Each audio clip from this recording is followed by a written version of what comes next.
Hi, you have reached our customer service department. Please press 1 for English, 2 for Spanish, and 3 if you prefer Icelandic. Icelandic? Who picks Icelandic? All right. For Pete's sake, I better get a human this time or I'm going to cut somebody. I heard that, sir. Press 1 to apologize, 2 to give me the finger, 3 to stick your finger where the sun doesn't shine, or 4 to go home and get your shine box. What the hell? All I want to do is return this K-bar knife I bought back in 2022. What kind of options are these? What shit is this? Okay, then, sir. Press 1 to get in line to speak with an agent. You are the 666th customer. Your wait time is expected to be 4 to 6 hours. 666 customer. This has got to be a joke. How the hell do you get 666 customer? Like, am I like the mark of the beast by calling into this customer? This is such horseshit. I'm out. I don't have all day to wait for this. I'm the mark of the beast. Oh, no! No! No!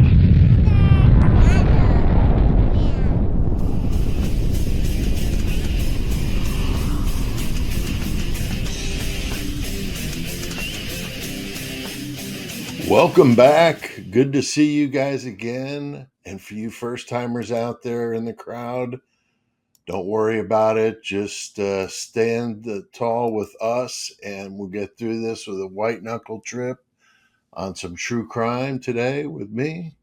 Going to have a good time doing it. At the same time, it's going to be 11 minutes and 6 seconds, or it's free, 666 seconds. So no one else is going to give you a guarantee like that.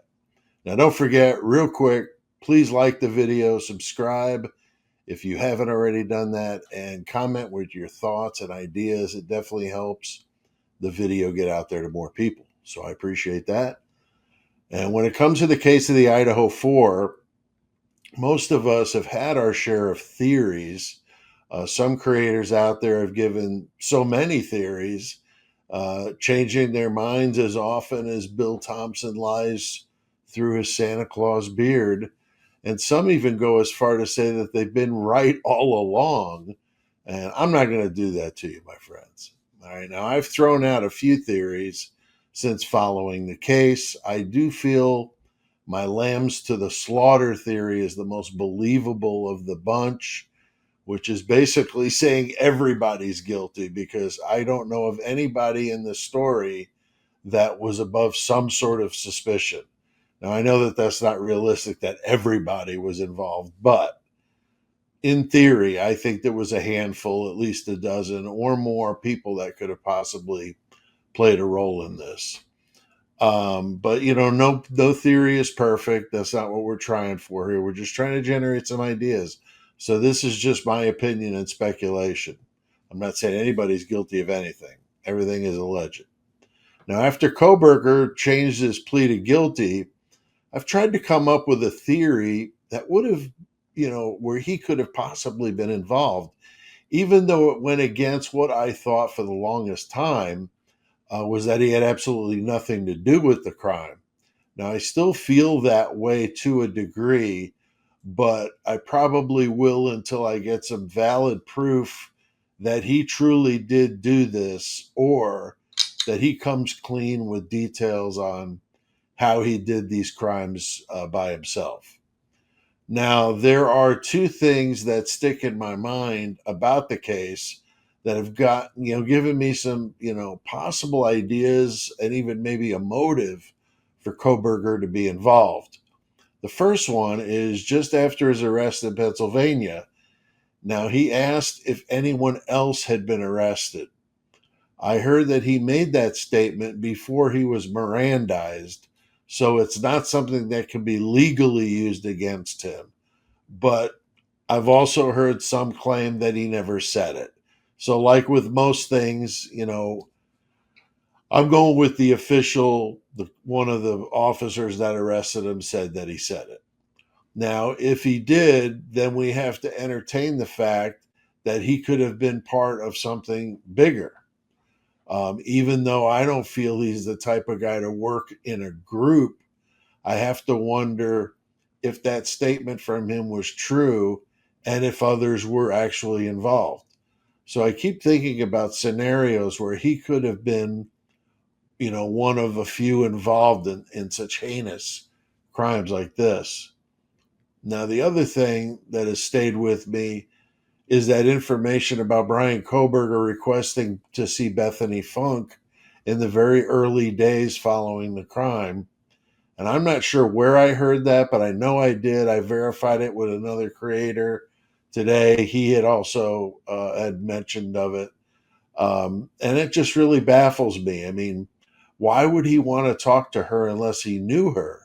Or maybe he was trying to desperately find out exculpatory evidence that she knew that, that was withholding it from him. Because, I mean, if I was in his shoes, I'd want to find out that info as well. And I heard that Ann Taylor had reached out to Bethany's attorney, but apparently she didn't want to see Kohberger. And she was adamant about not coming back to Idaho for some reason, probably because someone scared her to shut up, or she's protecting someone she knew who was really involved and didn't want to be a rat of sorts. Now, whether it is that she knows, it would be to the benefit of a man on the eve of being sentenced to life without parole. That's why I'm recording this, the night before his sentencing. How is that legally suppressed is an abomination. It truly is. That could be legal, to not have to force her to give that information up, knowing what the sentence is like this is just outrageous. Now, if you believe that he asked about others being arrested and that he reached out to Bethany through attorneys, then those are two pretty significant things to just kind of sweep aside, in any theory that doesn't address it. I would venture to say I've never heard any theory mentioning either of those two things. So let's get started. And this might be my final theory on the Idaho 4 case. Now, let's say Brian was out running, and we knew he did that often, and he literally ran into Brent Kopaka.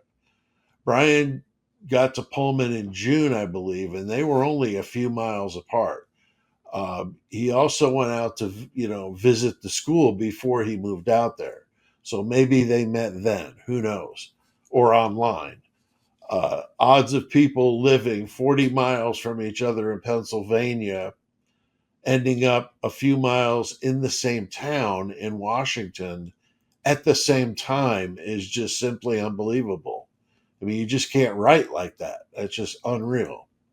Now, we've heard an awful lot about Brent Kopaka and his very, very sad story. A very, very decorated veteran with some substance problems. Now, the police account of what happened when he was removed from the planet by a law enforcement sniper is full of misinformation, and sleight of hand with the facts. In my opinion, he was swatted. And that's when someone contacts law enforcement and gives false information to send a strong police force with SWAT like tactics in response. And it was a thing a few years ago. I don't know about currently, but people doing it and just thinking it's funny. It's not funny, it's ignorant. And people can end up dead, and like they did here with Brent Kopaka. As shady, though, as the cops have been in this case, as well as in the Idaho 4, I wouldn't be surprised if Brent ended up in witness protection and never even passed away in this incident. It was just a cover. I don't know. But it wouldn't surprise me. Now, we've been told that 1122 King Road was a place that kept party favors on hand for people who attended their parties and, for them to indulge in while they were there. How far beyond that it got, I have no idea. This is, of course, allegedly. There had been a lot of turmoil going on that fall leading up to November 13th, 2022. Plus, you have to think Kaylee breaking up with Jack only 3 weeks before and then taking Murphy with her to Austin, Texas to move away that following day is just, it's tragic. Xana's mother, of course, gets a huge break in court for trafficking narcotics, and Maddie's stepmother, coincidentally, in a completely different case, gets in trouble for the same thing and gets a light sentence compared to what could have happened to either of them. Um, and I'm not saying anybody's done anything wrong. I'm just saying that certainly makes you wonder. This area is a hotbed of brutality and violence when it comes to people that make a lot of money supplying that product. And if there's an interruption in the flow of money, they take harsh action to get it flowing again. Now, with what I just mentioned about party favors at the house, any one or more of those things could have potentially erupted in a violent act. And Dylan was the one, if you remember, who was the one that asked Kaylee to come back and be her plus one at the sorority formal on Friday of that weekend. And this was odd because they weren't really that close. And it was rumored that Dylan was very jealous of Kaylee, that there had been some drama with them picking on her. I don't recall exactly the detail, but Dylan even drove 90 miles to Coeur d'Alene to ask if she would come back to go to this event. So very strange. And then they end up not even going, and that's a whole different story. But either that's just sheer determination, bloodlust, or a little of both. There were, those who doubted that Dylan and Bethany, could be involved, but that they were the only two left behind, and that they were just innocent. And he had some back and forth on the internet about that. I've never thought that those two were innocent by any stretch. Only legally, because everybody's innocent until proven guilty. I've always had a hunch the two of them were involved in some way. Certainly, their actions after it happened in those early morning hours was criminal in and of itself. I mean, not reporting those deaths to police is a crime in Idaho. I mean, they each could have gotten a year in jail. But I speculate, that they were involved a lot more than just not reporting a crime. But I'm sure all the party favors and other stuff was removed during the 8-hour wait to call 911. Now, allegedly, Emma Bailey and her boyfriend, Demetrius Robinson, were supplying party favors to those college kids at the University of Idaho. And this is a huge business, with the cartels targeting the frats and sororities that act like his distributors for their, product. And I suspect that Emma and Demetrius may have acted out on their own here, or were possibly told to take care of a problem on King Road. And both of them very street smart, and maybe they were confidential informants themselves. I don't know. But they were, both also skated off some serious charges in Washington state involving a student from the University of Idaho from an overdose and passing on. So some heavy charges to just walk away from. Now, I don't know if those two would have wanted to, get their hands in on something like that, but it wouldn't surprise me if they did. And if they didn't, I'm sure they knew people that would do that. Emma was a dancer and an athlete in high school and was in very good shape. She could have caused some damage with the right weapon, not to mention the element of surprise and the lights being out. Top it all off with roommates that are all drunk, high, or both. And any one of these women allegedly could have been involved from just physically being able to handle it. But they would have needed some muscle. And, what brings the boys to the yard? Well, I'm not sure whether Brian Kohberger or Brent Kopacka like the milkshake on Dylan or Bethany better, but I would think that just might work. And let's say that Brent Kopacka ran into the girls through Emma and Demetrius, and he recruited Brian Kohberger. So possible any of these scenarios could play out. It's possible that it was the other way around, but some sort of match like that strikes me as very, very possible. without knowing key information. I mean, that's all we could do is just highly speculate. Now, if Brian and Brent were brought into this criminal ring acting out some violence, it's likely Kohberger could have easily provided some sort of plan with the layout of the house from Emma and advice on having to, not leaving things behind. And maybe he did this from his apartment in Pullman, or maybe he was shoulder to shoulder with them in Moscow. We don't know. If he's saying he's guilty, then maybe there has to be some sort of reason for that. I mean, maybe he's part of this conspiracy to do this crime, and it was meant to send an obvious message about messing with the flow of money. And in those kind of situations, unfortunately, people get obliterated, not just killed. Now, it's obvious why they would have wanted Brent Kopaka in this scheme, with his valiant time in the Army as a Ranger with combat experience in the historic 82nd Airborne. He also had a terrible addiction to products, so he could have easily been recruited with some free stuff for a while. Who knows? If he was an addict in Pullman who also spent time in Moscow, he would have known Emin Demetrius. He would have been the perfect one to swat, the guy with PTSD, and he had it really bad, unfortunately. We've done a deep dive on him, and it's a sad story. Kohberger could have been the fall guy very easily with his autism spectrum disorder and his odd behavior, no alibi, and all that.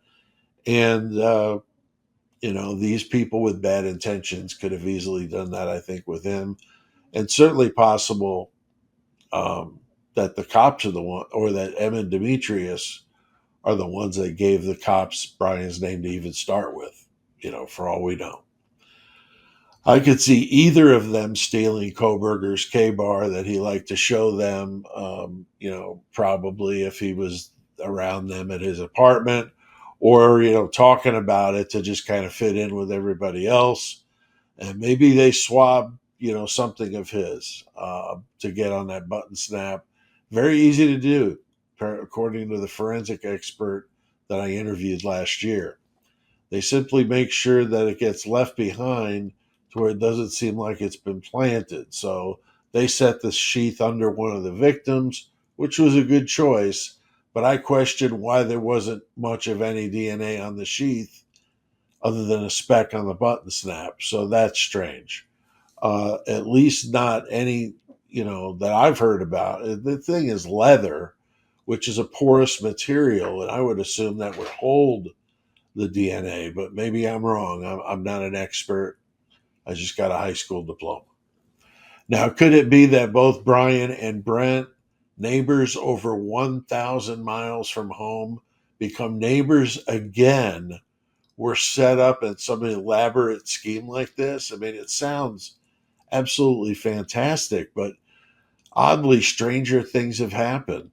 There has to be a reason Kohberger asked if anyone else had been arrested. And there also had to be a reason he requested a meeting with Bethany, most likely to find out what that exculpatory evidence was so that he could be exonerated. I mean, hell, I would be doing a lot more than that if I was in that situation, I can tell you right now. It also seems like they were, warned to not tell anybody what would happen, that of what had happened. Shut everybody up with a vow of silence, or face what you just did and worse, being just torn apart by these guys. Could it be that Kohberger is a person truly guilty of murder, but at the same time a loyal member of this coalition brought together to carry out this quadruple homicide? I mean, would he fall on the sword like that? Or does he have feelings for one of those girls that may have been used to entice him in and, exchange for sex? I mean, Manson did it. That was how he got people, the males, to join the family, was to send the girls out. I mean, it's as old as time. So what do you guys think? Drop a comment below. It helps the channel. Lets me see what your input is. And don't miss my next live. Oh, this is going to be a good one. Lee from the Devil's Advocates. Love doing stuff with Lee. And that'll be Thursday, July 24th at 7 p.m. Central. And we'll be talking about the gruesome Long Island serial killer. It's a wild case, and just like this one. So come on by and join.